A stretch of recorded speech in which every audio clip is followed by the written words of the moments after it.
Call to order. Ms. Taylor? Here. Mr. Cockrell? Yes. Mrs. Roulette? Yes. Mr. Denton? Yes. Mr. Allen? Okay. Next item, moment of silence, statement by the board clerk, Brandy Roulette. As we begin this meeting, let us pause for a 60-second moment of silence to reflect, meditate, pray, or engage in other silent activity.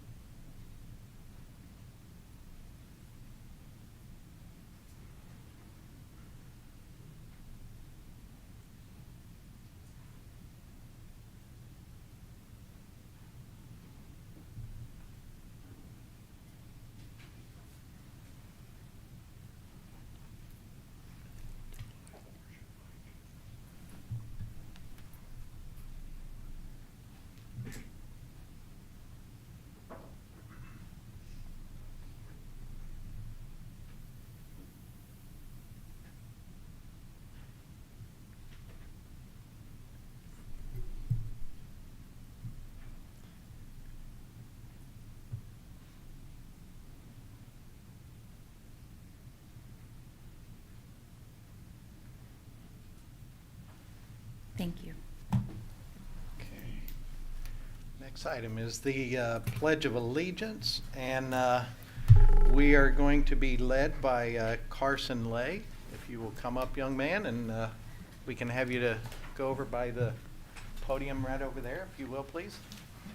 Look at this. Everybody's already ready. You don't even have to tell them to stand. Isn't this wonderful? Okay. Attention, salute, pledge. I pledge of allegiance to the flag of the United States of America and to the republic for which it stands, one nation, under God, indivisible, with liberty and justice for all. Nice job, Carson. How you doing tonight? Good. So, do you have some guests with you here tonight? How about you introduce them? My mom, All right. my grandma, All right. my brother. All right. Does your brother also go to Leisure Park? Yeah? Oh, very good. Can you tell us about your favorite thing in school? Math. Math. All right. I wish that were my favorite thing in school. That's awesome. So what do you like going to, what's one of the favorite things you like going about to Leisure Park other than math? They have a basketball hoop at recess. Nice. Oh, All right, we'll yeah. keep it. Well, man, great job. We want to get a picture of you if you don't mind. Come up here and stand in the front. Go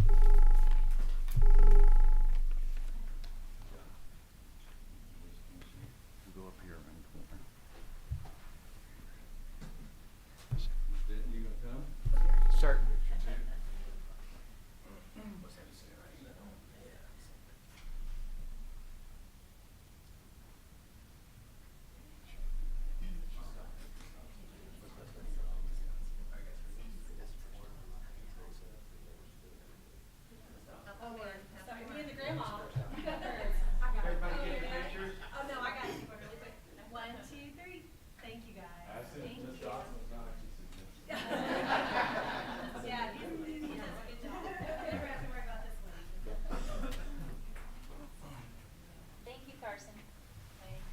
Thank you.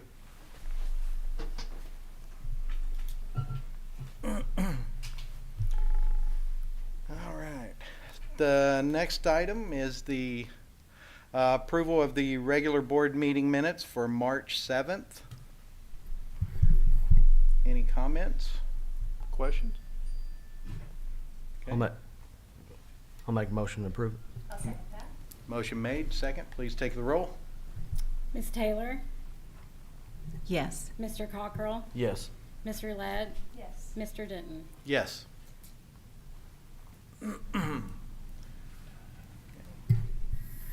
And by the way, ladies and gentlemen, tonight we are taking manual tallies of our votes, just FYI. Normally we have electronic showing up, but tonight we're having to do the manual. So, next item, number 5, approval of special board meeting minutes for March 22nd. I make a motion to approve. I'll second that motion. Okay, motion made, second. Please take the roll. Ms. Taylor, Yes. Mr. Cockrell, Yes. Mr. Ludd, Yes. Mr. Denton. Yes. All right. Oh, Mr. Dunn. All right.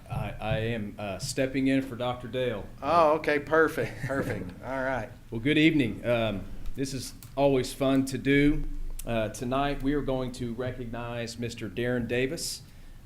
This year, he is the recipient of the prestigious 2022 National Citations Award for Music Education. He'll be recognized at the NFHS seminar this summer down in San Antonio, Texas.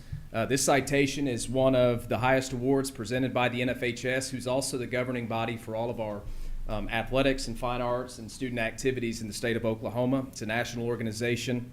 It's given annually to individuals who have made exemplary, significant, and longstanding contributions to high school sports and activities. So that's no news to us around here, but we never miss an opportunity to recognize our folks and show them how much we value them and their impact on kids. And he's brought some kids with him tonight that he's going to have a chance to honor, and they'll represent about 400 kids who couldn't fit in the room tonight. So Dr. Dale unfortunately couldn't make. He called me right before the meeting, and he had a tire issue, so I told him I'd fill in. So Mr. Davis, if you could come on up here.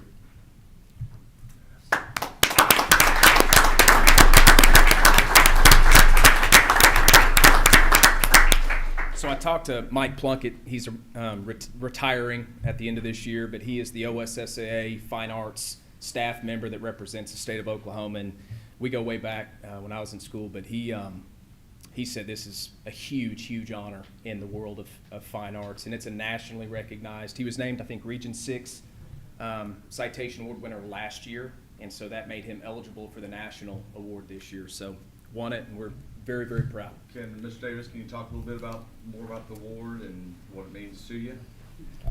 Well, I'd say it's a reflection of this incredible school district and the program that I get the honor to lead.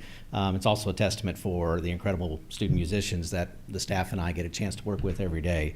Mr. Plunkett has been a champion for music education, and he has long been a great friend of the Broken Arrow Band program. He's been the music supervisor for the OSSAA, and he nominated me a couple years ago, or 2 years ago, right before COVID, for our Section 6, which is a geographic area in the U.S.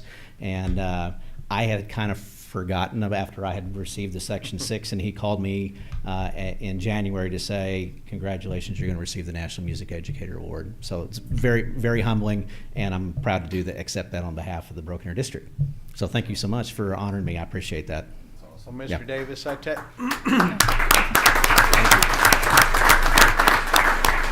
you know, your humility and humbleness is, I think it takes great leadership.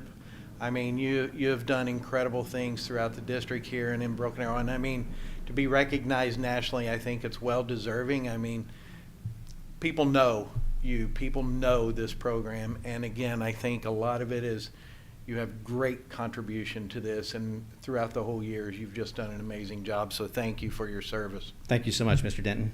Yeah. So. And I saw your face when Mr. Dunn said your name and your award, and you shook your head because you like to give the recognition to the kids, and that just shows the kind of man you are and the Heart's in kind the of right leader place. you are.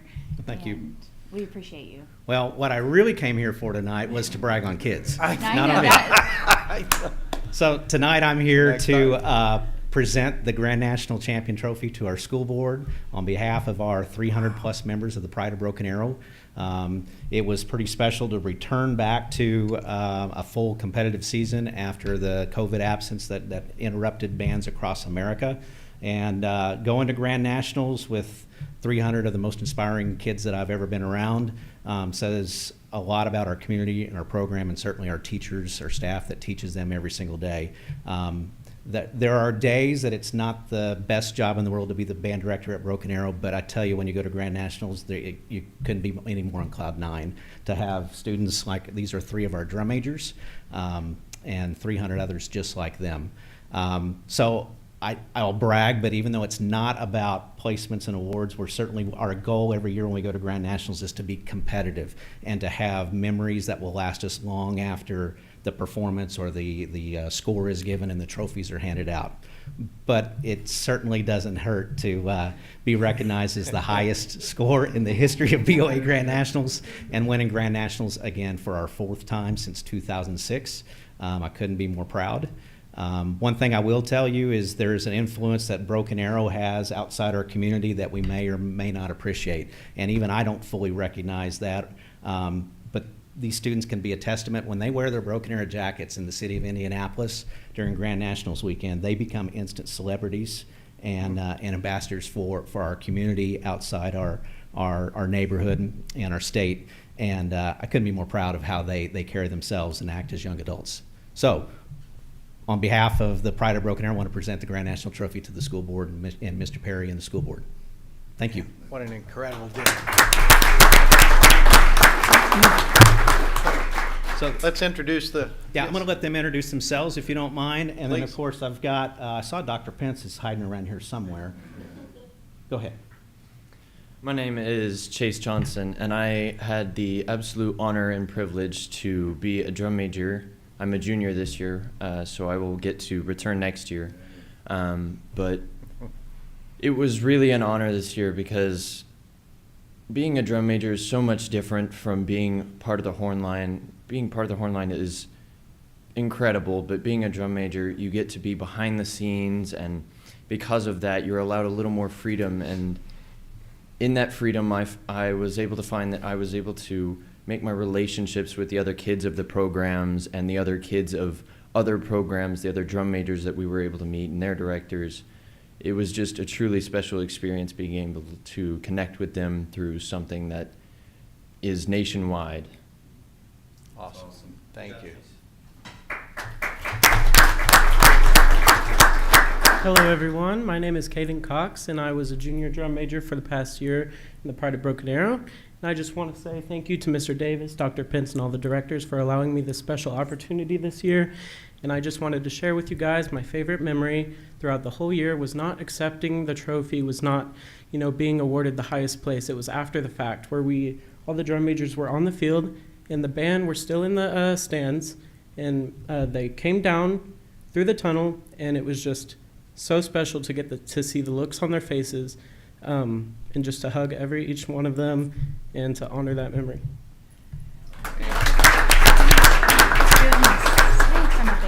Hi everyone, my name is Nicole Ordes and I am a senior this year, and wow, what a great way to finish off my senior year. It was just such an honor, to be a part of this program. I moved here from out of state for this program specifically, and just all the memories that we created and the bond that we've made as a family. I can look out at all these people and the memories and know that we gave it our all, and it was truly just an honor to be a part of it. What are you doing next year? I'm going to be continuing on in music and doing sound engineering at Tulsa Tech. Nice.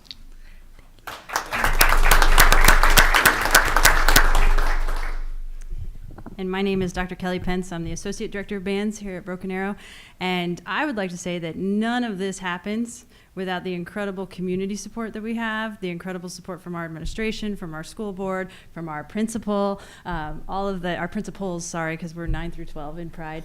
But just the incredible support that we have and have always just been benefited from the community. We can't do that without. It takes all of that. A lot of people ask us, what is the secret? What's the special sauce in Broken Arrow? And that's really what it is. I mean, the kids are phenomenal and they're fantastic, but there are phenomenal kids other places too. What's not is the support that we have from every arm of this being that needs to happen and every leg. So we really appreciate it and we thank you because we couldn't do it without all of that.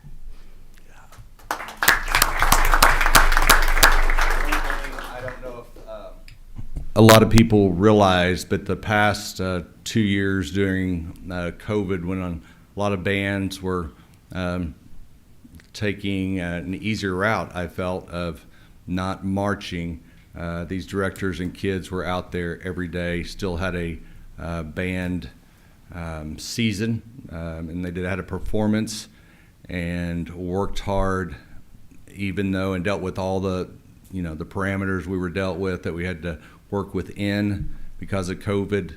I think that's a true testament to their hard work, because they did not want to cheat any of the kids out of an opportunity to experience the pride. So appreciate that greatly. Well, and again, it just the talent and just the maturity and just the, you hear so many wonderful things about how, I heard you say a key word, which was ambassadors of Broken Arrow. And that is just inspiring to all these other kids out there, because I've heard nothing but phenomenal comments about what is being grown here in Broken Arrow. And I think you hit on it. It's the culture, it's the community, and it is something that is just absolutely amazing. And again, I hats off to the students, because I know you all work hard. Indeed. Hard. I mean, day, night, it's just incredible. So congratulations on that, paying off to hard work. But again, amazing leadership. Thank you. So appreciate it. Take a picture? Yes, please. I think with the board and everybody, let's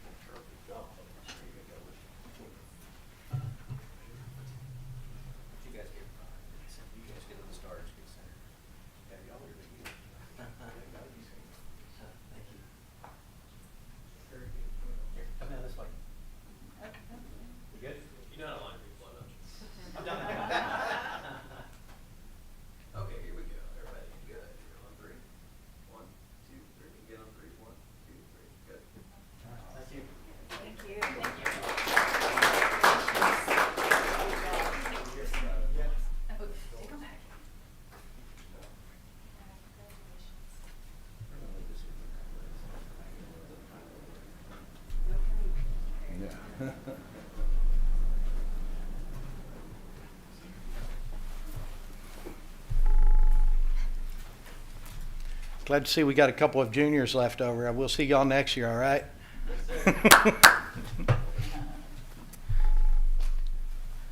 All right, next item is the comments from the public, and we have none. So next item is the general consent items. I want to make a motion on those general consent items to remove item number 58. Okay. There is the wrong bank is actually listed on the agenda. Okay. So we need to remove that item So until we'll it's corrected. We'll pull number 58 from the general consent items and bring that back. We need to vote on that. Yeah, we can do that along with when we make the vote. So I think when you make the motion, just go ahead and bring that comment in, okay?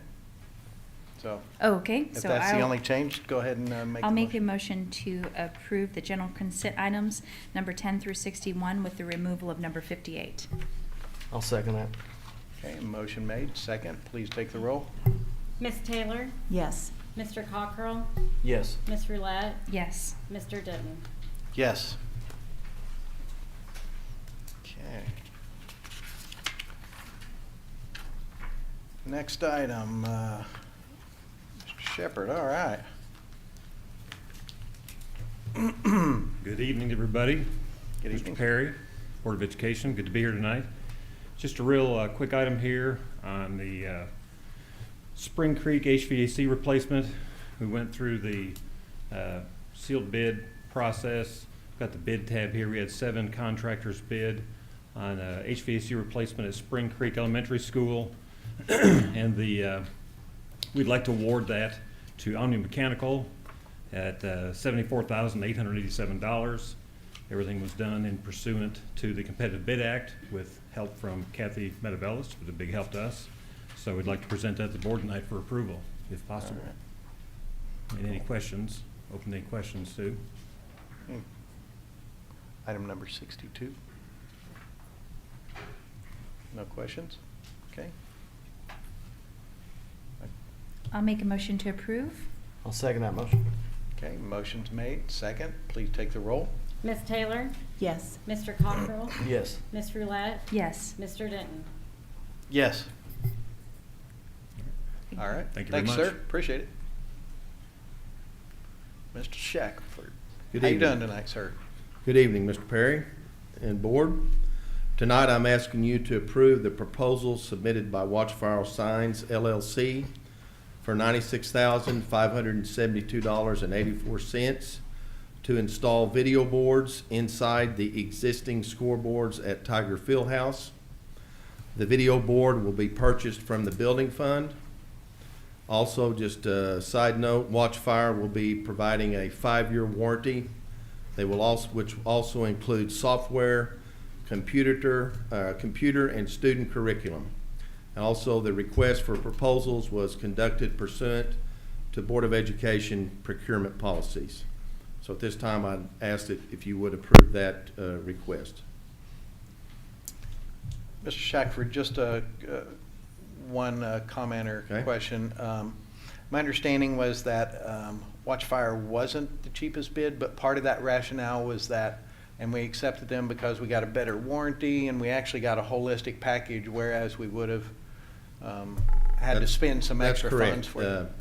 In fact, just to make sure that we were following all of our Title 61 Competitive Bid Act of Oklahoma, we consulted with RFR, and they also gave us this ruling, which basically says that this purchase is not an improvement to land, nor is it affixed to real property. It is not permanently affixed anywhere. In other words, it can be removed, relocated. It's also considered equipment only, therefore excluding it from the Title 61 Oklahoma Competitive Bidding Act. We felt like that with the 5-year warranty, that that alone, we're paying $12,000 a year for warranty over other, and the closest was 3 years. So actually, we're getting 2 extra years of warranty that the lowest bidder did not, and they were really close in price to begin with. So Outstanding. we felt like that, in fact, Mr. Dunn and the ArrowVision team did a lot of research, and they felt like this was the best proposal. Perfect. Thank you. Okay, any other questions or comments? No? Okay. I make a motion to approve. I'll second it. Motion made, second. Please take the roll. Sorry about that. I was falling down on the job here a little bit. Ms. Taylor? Yes. Mr. Cockrell? Yes. Ms. Roulette? Yes. Mr. Denton? Yes. All right, perfect. Thank you, Mr. Shackelford. Great job. Appreciate you. All right, Miss Ena. Number, Ms. oh, sorry. Ms. Kaiser.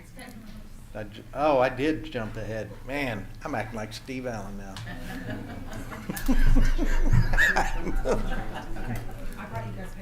Oh, perfect. Thank you. Thank you. Thank you.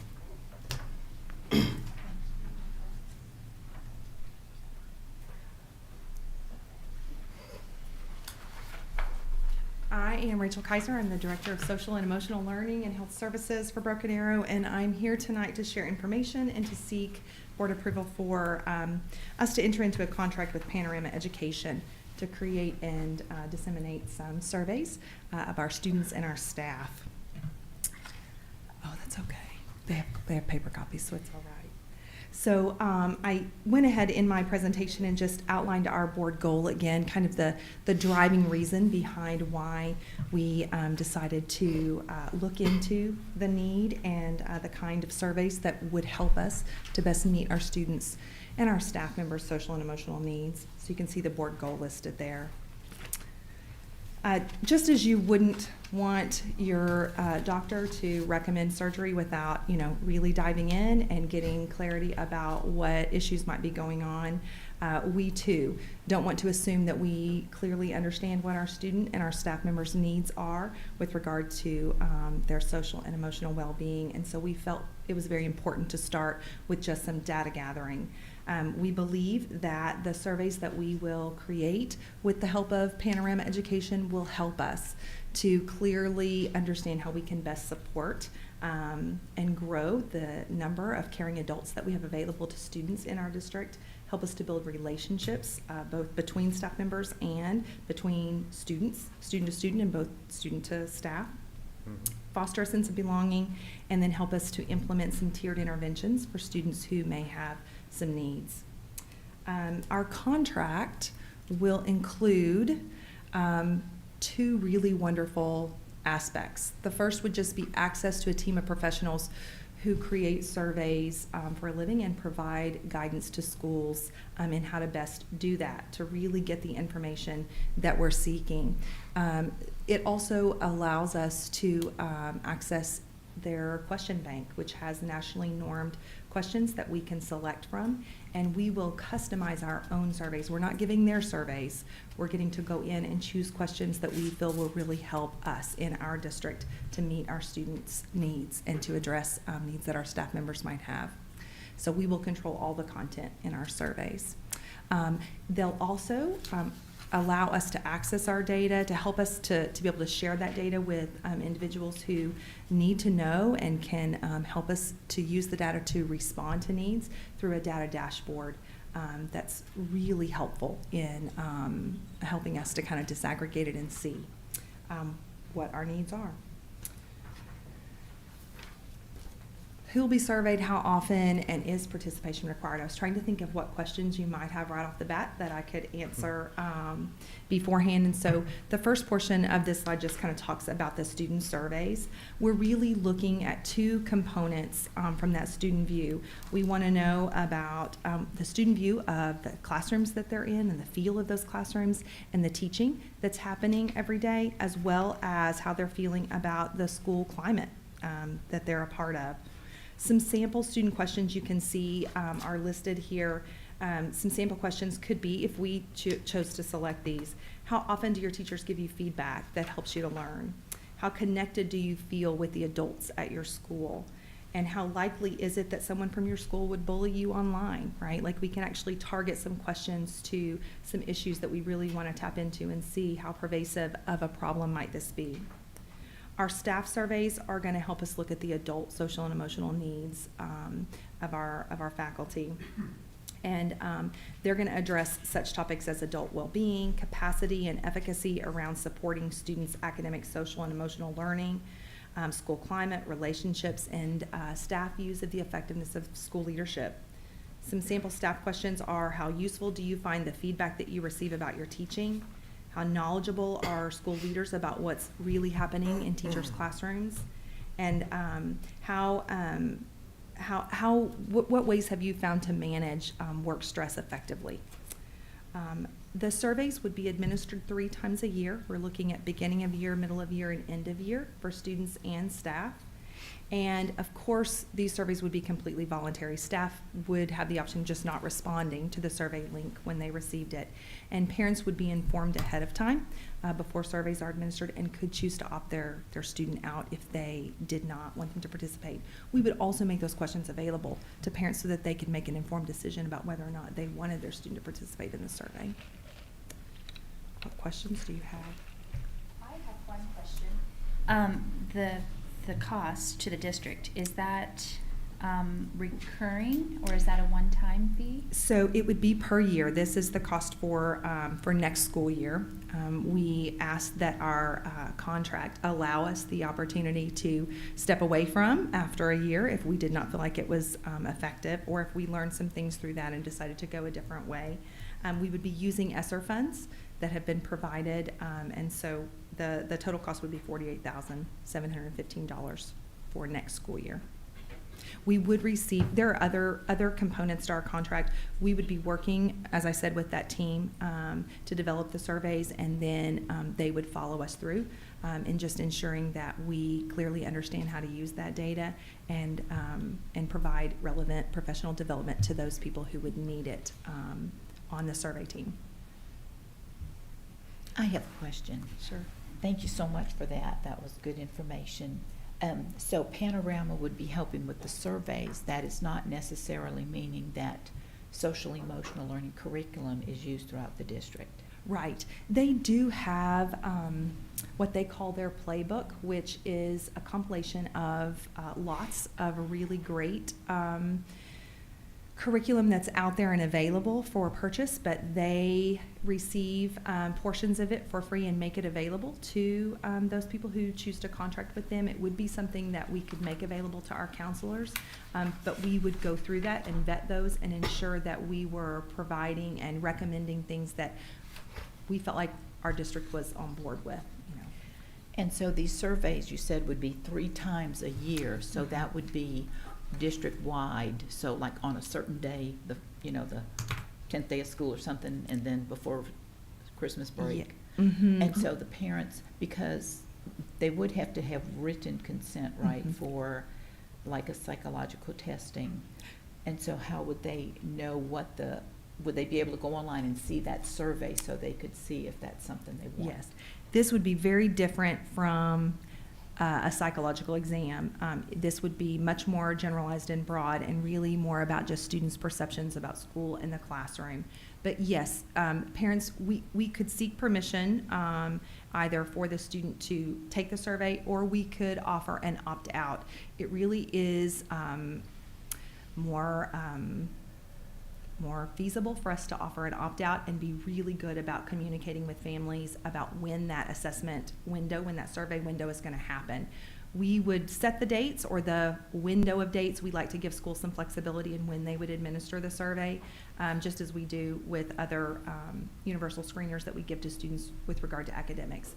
So we would add those dates to our assessment calendar so that schools would know in plenty of time, and we would be really good communicators through School Messenger, our district website, our site websites, and then asking our site principals to push things out specifically for their staff. We know that communication will be really important, especially in year 1, because it will be something new and different, and we don't want anyone to feel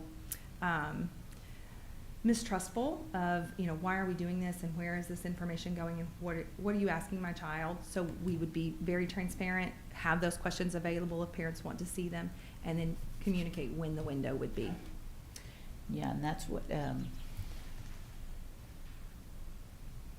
I was wondering if we had any kind of a task force or a study commission where the parents knew about this ahead of time, what was in it. As far as whether or not we wanted to contract, we've not involved parents in the decision as to whether or not we will survey. We're very open to having parents be a part of the committee that builds the survey. Like, we haven't done that yet. So when it comes time to build our first student survey, we're going to want some parent input for that and helping us to choose those questions. We would want broad-based participation. We're going to want some principals, some teachers, some parents to be involved in that for sure. Great.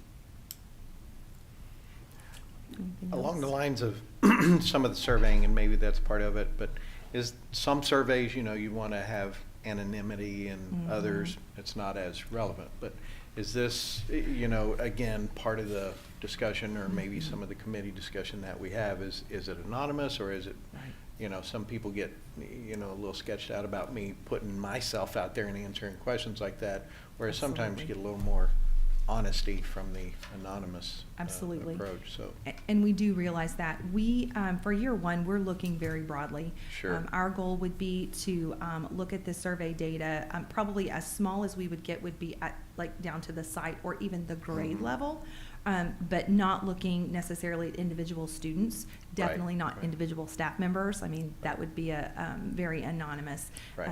There are other capabilities with Panorama. At some point in the future, if we decided they do, they offer check-ins and things like that that would help us to know when students might have a particular need, and a way to alert our counselors, to check in with students. They call them daily check-ins. We're not looking at that right now. We're really looking at broad, global kinds of pictures. I like the idea of getting a pulse on too what's happening. I mean, although I feel like, we are involved, we've got people that are involved throughout the day and stuff, but, sometimes taking that next step of, we've gathered information through these means, let's have another channel to gather information. I do like the idea of, you hear about it all the time. Right now, we're coming out of this time period, and there's more studies show that there's more emotional needs out there, and just difficulties going on with not just adults, but students and families, the whole 9 yards. So I am glad to see we're taking some additional steps to maybe start our baseline to dig deeper. I mean, not to the individual, that's a different topic, but I think from a culture, a district, I think it does give us an opportunity to get a better pulse on where are our opportunities. And you know, a survey is just for that. You know, maybe we do great in some areas, and there are some areas that we're not as great as we'd like to be. Right. So, And we'll have to be open to that, right? Hearing You have that to and then be. going, okay, now what are we Have going to to do be. about that? Yeah. I think our students are hungry for an opportunity to like share their thoughts and their feelings. And our best hope for designing learning spaces where they feel like they truly belong and that they are connected is to listen to how they're feeling and what their perceptions are of those spaces right now. And from there, then we can work to, you know, address any issues that need improvement. Well, with anything that you're planning a program or any type of thing like that, you need to do a needs assessment. And like you said, get the pulse and find the needs of the district, because they might be completely different than we expect. Right, we might assume wrong. That's right. okay. And so they will be filling out these surveys online, right? They will be Yes. signing in, but they will be anonymous when they sign in? Well, Panorama would provide us, and we've not had our initial meeting with them yet for me to know all of the logistics, but they would be providing us with a link that would be pushed out, I'm imagining through Canvas to our students. So that link would allow them some anonymity. They're gonna log into their computer, but the link would be pushed out to them, and through that link, they would respond to the survey. So what's this, we're gonna approve, if we approve this contract, this is strictly just for the survey. We're not gonna be able to provide any services until we conduct this survey. Well, we're already providing lots of services that will continue. What we hope is that the data that we gather through the survey will help us to identify very clearly where we need to make some changes and improvements, and then we can design the services that need to be added to what we're already doing. And so, I'm reading the contract, and there's several resources that are available after you conduct a survey, and that's for the students and the Yes, so staff. the survey would allow us, Panorama, with the contract that we have proposed, we will survey students and staff. We really have unlimited survey opportunity with them. They don't really care how many surveys you give during the year, but we don't want to over-survey people. So we're really thinking 3 times for each group would be appropriate, and allows us an opportunity to kind of compare, you know, what we looked like at the beginning, where we are middle of year, and then how we wrap things up for next year. If you're talking about the tools that we might need to address some of the things that come out in the survey, the playbook is something that we would have access to, but it's really not necessarily designed to be a global tool that we would use. It's really more specific for our counselors, and I think there are some pieces in there that teachers could use in their classroom to build climate and relationship with students and those kinds of things, but we would be looking at a bigger view right now. So, just so I'm clear, so we do the surveys more to give tools to our counselors, teachers to do an internal type of assessment of needs from here on out. Yes, and to help us pinpoint, are there some areas where we don't have any tools and we really need a tool to address this or that, and then we would go out and do some research and find, you know, what we don't have that we need. So by staff, you mean teachers, or teachers, principals, All staff. librarians, or We would want all staff, like all staff. the superintendent? Bus drivers, yeah. Pinpoint. We really want to look organization-wide at how people Wow. are feeling about, you know, do they feel connected? How are they managing stress with regard to, you know, work-related issues, things like that. And when will you be starting the process of asking for parents to assist with the choosing of the survey questions? So we would want to kick off pretty quickly at the beginning of next year. I'm thinking we would like to roll a survey out in September or October, so we would want to have a parent, you know, representative on our committee very early next year. We'll wait till teachers come back on contract, but then real quickly we would be selecting a committee to come together and meet with the team at Panorama to help us design that student survey. We'd like to survey our staff members before we leave this year, so we can take a look at what their needs are and plan some professional development for them for next school year. But students, we wouldn't survey until after school starts next year. And then you said there would be one parent on that committee? Maybe more than one. We probably need some representatives, both like parent representatives from elementary, middle school, high school. Yes. Yeah.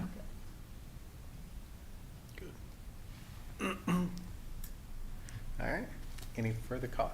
Okay. Well, thank you very much. We need a motion. I'll make a motion to approve. I'll second that motion. Okay, a motion and second has been made. Please call the roll. Ms. Taylor? Abstain? Mr. Cockrell? Yes. Ms. Roulette? Yes. Mr. Denton? Yes. All right, now, sorry, we're ready. Thank you. Good evening, Vice President Denton, Mr. Perry, members of the board. Financial reports through the end of March. So we are quickly approaching our year end. We've got about 3 months left. And with that, just wanted to kind of give you an overview of what our next steps are to close out the rest of the 22 school year. So we have pretty much ceased all routine spending across the majority of our appropriated funds as of April 1. And this is really to help us start figuring out where we're going to be financially with purchase orders, items back ordered, to try and start fine-tuning our ending fund balance. So just looking at our state aid projection through the end of March, you can see at this time last year we were facing that $7 million budget shortfall while we were in the midst of COVID. Luckily, we have rebounded from that this year with the passage of last year's Common Education budget, and we have started to receive money that is equitable to where we were pre-pandemic. Our ad valorem is also continuing to grow. This is a direct reflection of the district valuation growth that we have been experiencing over the past 10 years, of that steady decline in our county valuation from Tulsa and Wagner. And federal sources is also the big outlier where we were a year ago with the one-time stimulus funds. We have worked very hard as a district with our federal programs department to ensure that those funds have been spent very quickly.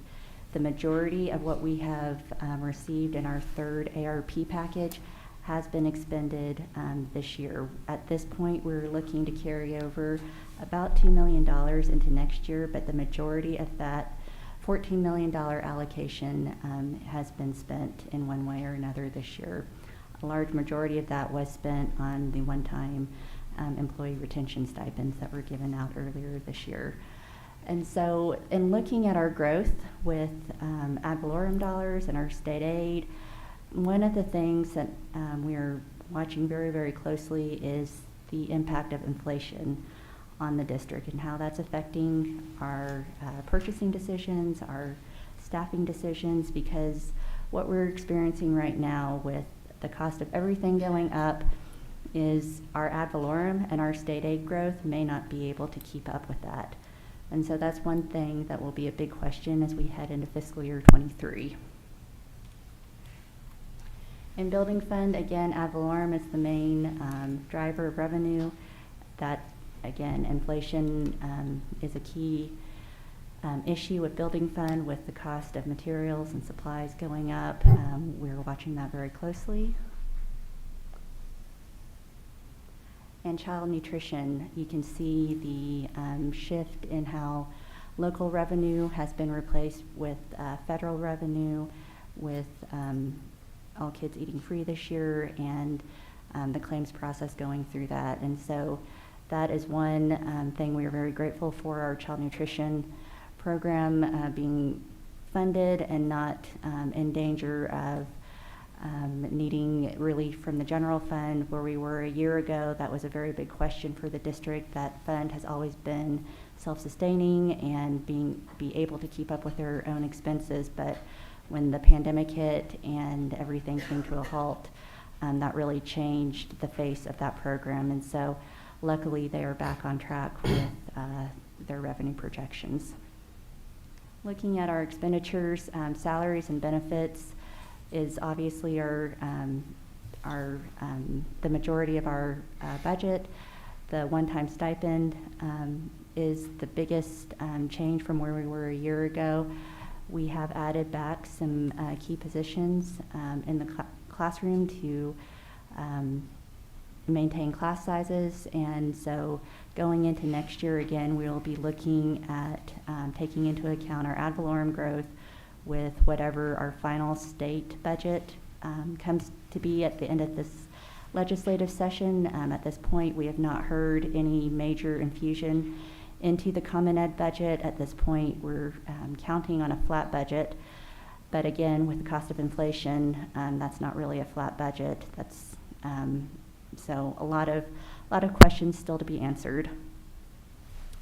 And in building fund, again, we'll be closely monitoring the rising cost of materials, and utility expenses are another item that are one of the district's biggest fixed cost item that we'll have to make sure are properly forecasted and budgeted.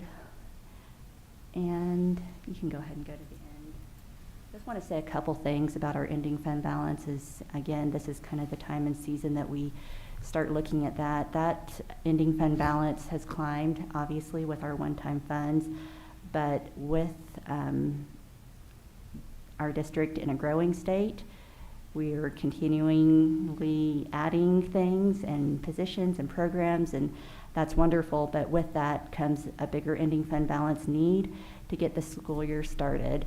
With the way our the district's cash flow works, we really don't start receiving any significant money into the district until September. And then obviously with our big ad valorem payments in January. And so the first few months of the year, we are relying on that ending fund balance to continue to pay our staff, our vendors, and keep operations flowing. And so as you see that number climb, one of the reasons is our budget is growing, and we need to make sure that we're in a stable position with a balanced budget to be able to start the school year off correctly. May I answer any questions? Thank you very Thank much. you. Appreciate it. Okay, next item, Ms. Dolahan. Good evening. I'm here to give you the treasurer's reports as of the end of March. The cash balances report shows a balance of $87,483,000 in assets for the district. Included in this figure are investments that total $70,963,620.34. Our collateral report shows an amount of $29,629,000 in collateral that's pledged to the district. Our deposits that require collateral are $21,772,000, which leaves a balance available to the district of $7,857,000. I'm sorry, I got my two reports mixed up. I apologize for that. Next is the activity funds. Receipts as of the end of March total $3,854,000.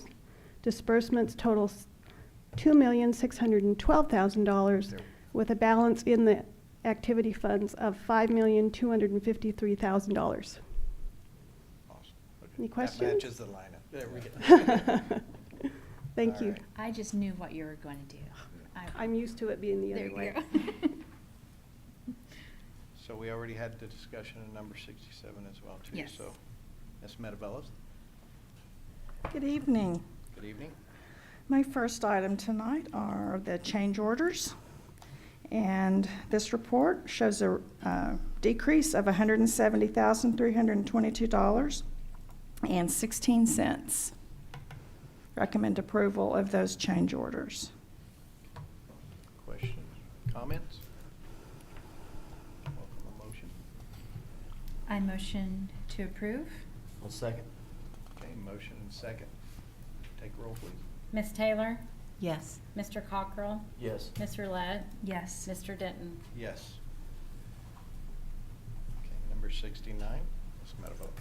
Next item is to ask for your approval for encumbrance orders totaling $2,200,109.37. recommend approval of those encumbrance orders. I make a motion to approve. I'll second that motion. Motion made, second, please call the roll. Ms. Taylor? Yes. Mr. Cockrell? Yes. Ms. Roulette? Yes. Mr. Denton? Yes, Thank you. thank you. Number 70 is new business items, we go into that. Number 71, all right. I make a motion to go into executive meeting. I'll second. Okay, motion made, second, please call the roll. Ms. Taylor? Yes. Mr. Cockrell? Yes. Ms. Roulette? Yes. Mr. Denton? Yes, thank you. All right, thank you, everyone, appreciate you tonight.